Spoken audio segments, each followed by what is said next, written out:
others says, we are going to deny you the right to defend yourself. We're here today joined by hundreds of protesters outside of the Zionist consulate in London.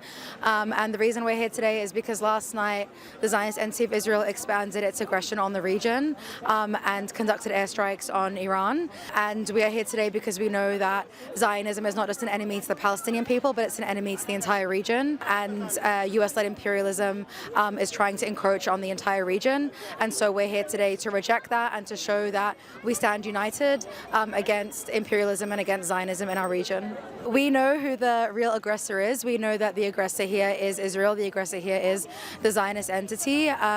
We had just heard that Iran has responded, which is what any country would do if its sovereignty was undermined. And so we are expecting for there to be further escalation, and we're going to continue mobilizing and taking to the streets because we outright reject this encroachment on Iranian sovereignty.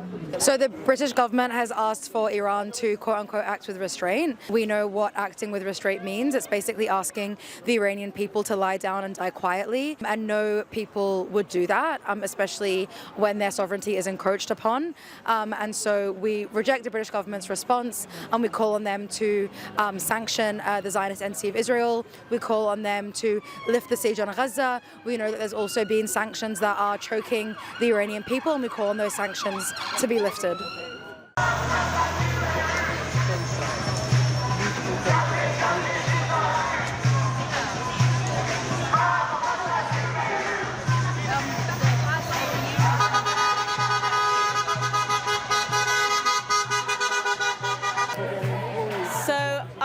I'm here at today's protest to stand up for Palestinians, as we've been doing for the past 2 years, but also for the Iranians that have suffered a horrific attack last night.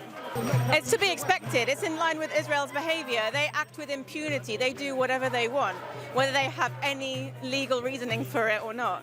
So it's to be expected, but it's shameful. It's absolutely shameful. And let's be clear, this is not Israel. This is the US, Israel, UK, and all of their allies, because all of them, those that are silent, are responsible for this. The British government should sanction Israel. It's long overdue, long overdue. The Iranian people are not more special than the Palestinians. Israel should have been sanctioned a long, long time ago, but they should sanction the Israelis now instead of what they're doing now. And what the British government is doing now is asking Iran to act with restraint. Restraint, it's who does that? Iran is surrounded by US military bases. Every single country without exception around Iran has been invaded by the US. And so for Iran to act with restraint, it's appalling. It seems as though international law only applies to people who are not white or Muslim nations. It certainly doesn't apply to Israel, who acts with impunity. And my hope for the future is somehow, some way, these governments will find a backbone to stand against Israel. I don't have many hopes for that. I think there has to be some sort of global shock around the world, because we can't rely on them to act based on their moral compass, because we've seen these governments do not have a moral compass. So my hopes are just that the people globally will stand together and stand up against Israel, UK and US to help change the world. I think that's the only way we can do it.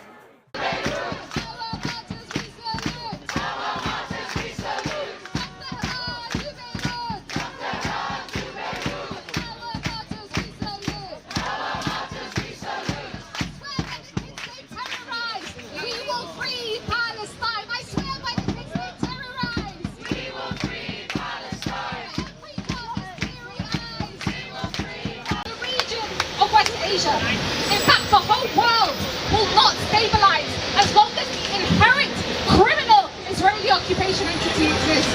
This entity is incapable of peace. Destruction and death runs in its very veins. It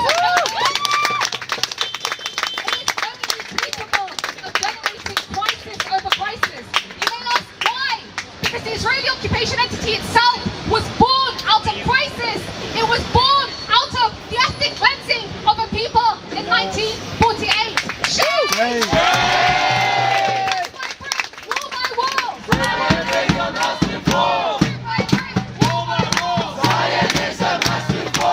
My name is Rabbi Yaakov Wise from North London Jewish community. We came down here, we are outrageous We are really horrified what happened overnight, and we find it disgusting, and we want to demonstrate against what they done. What they done was horrendous, and they breached all international laws, and we're demonstrating for the whole world to once and for all stand up, not let this state, which calls itself Israel, to do what it wants. It's not above the law. It can't do what it wants. Well, things don't, the things are going to get worse, not better. Bloodshed brings more bloodshed. Violence brings more violence, and they think they can continue being an aggressor, an occupier, and the world will be, and the enemies will cease to exist. They're making more enemies. Iran's going to get more strong, and they're going to get more support from the international community because of what they have done. The first thing the British government, in particular, and the whole world in general, should realize the cause of the problem, which is Zionism, the state of Israel, which is a misfortune for us Jews. This is a cancer. It is a terrible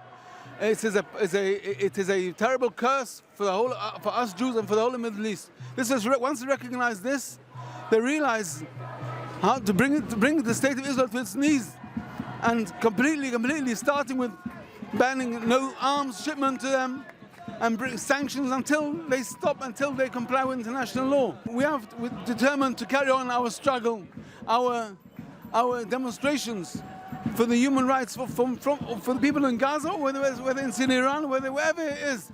We are going to, as Jews, we feel a special obligation to carry on standing for the basic human rights of Palestinian people, or it's Iran, or anywhere it is, because this cannot carry on going.